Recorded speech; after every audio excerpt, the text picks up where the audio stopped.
Hello friends, അപ്പോൾ ഞാൻ ഇന്നൊരു ഇൻഫോർമേറ്റീവ് വീഡിയോ ആയിട്ടാണ് ഉള്ളത്. കഴിഞ്ഞ ദിവസം ഞാൻ പറഞ്ഞായിരുന്നല്ലോ, നമുക്കിപ്പം UK അല്ലെങ്കിൽ അയർലൻഡിലൊക്കെ ജോലി ചെയ്യുന്ന ഒരാളാണെങ്കിൽ നമുക്ക് നേഴ്സിംഗ് ലൈസൻസ് ഇപ്പം ഓസ്ട്രേലിയക്കുള്ള നേഴ്സിംഗ് ലൈസൻസ് നമുക്ക് ന്യൂസിലാൻഡ് പാത്വേ കൂടെ പോകേണ്ട ആവശ്യമില്ല, ഡയറക്റ്റായിട്ട് നമുക്ക് ലൈസൻസ് കിട്ടും. പക്ഷേ നമ്മളിപ്പം ഓസ്ട്രേലിയൻ ലൈസൻസ് കിട്ടിയെന്നും പറഞ്ഞിട്ട് ഒരിക്കലും നമ്മളത് ഈവൻ ഗൾഫ് രാജ്യങ്ങളിലാണെങ്കിലും നാട്ടിലൊക്കെ നമ്മളിപ്പോൾ ഒരു ഗവൺമെൻറ് സർവീസിലൊരു നല്ലൊരു സർവീസിൽ നിൽക്കുന്ന ഒരാളാണെങ്കിലും നമ്മളിപ്പോൾ ഒരു ക്യാബ് കോഴ്സ് നമ്മളിപ്പം ന്യൂസിലാൻഡിൽ കോഴ്സ് ചെയ്യാൻ പറ്റുമ്പോഴോ അല്ലെങ്കിൽ ഓസ്ട്രേലിയയിൽ നമുക്ക് ഫസ്റ്റ് ഒരു രജിസ്ട്രേഷൻ കിട്ടിക്കഴിയുമ്പോൾ നിങ്ങൾ ഒരിക്കലും റിസൈൻ ചെയ്യാൻ വേണ്ടി നിൽക്കരുത്. കാരണം ഇപ്പോൾ ആണെങ്കിൽ ഇപ്പം ജോലി സാധ്യത ഇവിടെ വളരെ കുറവാണ്, കിട്ടില്ലെന്നല്ല, പക്ഷേ ടൈം എടുക്കും.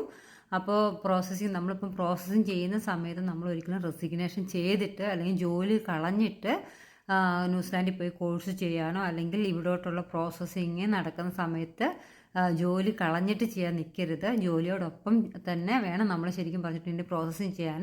യൂഷ്വലി ഇപ്പം ഓസ്ട്രേലിയ ന്യൂസിലാൻഡിലൊക്കെ പറഞ്ഞിട്ടുണ്ടെങ്കിൽ എൻ്റെ ഫ്രണ്ട്സൊക്കെ പറഞ്ഞുള്ള അറിവാണ്, ന്യൂസിലാൻഡിൽ ഇപ്പം ആൾക്കാരെ എടുക്കുന്നേ ഇല്ല. ഇപ്പോൾ ഒത്തിരി ആൾക്കാരും കോഴ്സ് കഴിഞ്ഞവർ ജോലി കിട്ടാണ്ടിരിക്കുന്നുണ്ട്. നമ്മൾ കോഴ്സ് കഴിഞ്ഞ് നമുക്ക് ലൈസൻസ് ആയെന്നേ ഉള്ളൂ, ഹോസ്പിറ്റലിൽ അവർക്ക് ആളുകളെ ആവശ്യമുണ്ടെങ്കിൽ മാത്രമേ അവർ റിക്രൂട്ട് ചെയ്യത്തുള്ളൂ. അതുപോലെ തന്നെ ന്യൂസിലാൻഡിൽ നിന്നാണെങ്കിലും കുറേ ആളുകൾ ഇപ്പം ഓസ്ട്രേലിയയിലോട്ടൊക്കെ കുടിയേറി, ഈവൻ ഗൾഫ് രാജ്യങ്ങൾക്ക് നിന്നായിട്ടും ഇപ്പോൾ ഇവിടുത്തെ ജോലി സാധ്യതകളിൽ ഭയങ്കരധികം കുറവുണ്ട്.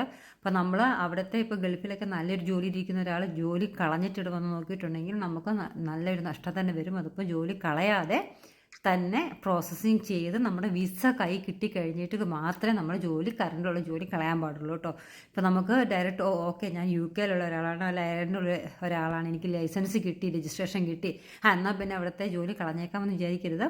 അത് ഭയങ്കര മണ്ടത്തരമാകും. കാരണം ഇവിടുത്തെ ആരെങ്കിലുമൊക്കെ എംപ്ലോയറിനെ കിട്ടിക്കഴിഞ്ഞാൽ മാത്രമേ നമുക്ക് വിസ തന്ന് നമുക്ക് ഇവിടെ വരാൻ പറ്റത്തുള്ളൂ. രജിസ്ട്രേഷൻ എന്ന് പറയുന്നത് ഒരു നമ്മൾ നേഴ്സിംഗ് കഴിഞ്ഞ് ഇറങ്ങിയ ലെവലേ ആകുന്നുള്ളൂ. അപ്പോൾ നമുക്കൊരു എംപ്ലോയറിനെ കിട്ടി അവർ വിസ സ്പോൺസർ ചെയ്ത് നമ്മുടെ കയ്യിൽ വിസ കിട്ടിക്കഴിഞ്ഞിട്ട് റെസിഗ്നേഷൻ വെക്കുക, അതായിരിക്കും സേഫായിട്ട് നമുക്ക് വരാൻ പറ്റിയൊരു മാർഗം. അപ്പോൾ മറ്റൊരു വീഡിയോ ആയിട്ട് വരാം. അപ്പോൾ ആരും ജോലി കളയാതിരിക്കുക. Okay, safe life. Bye by.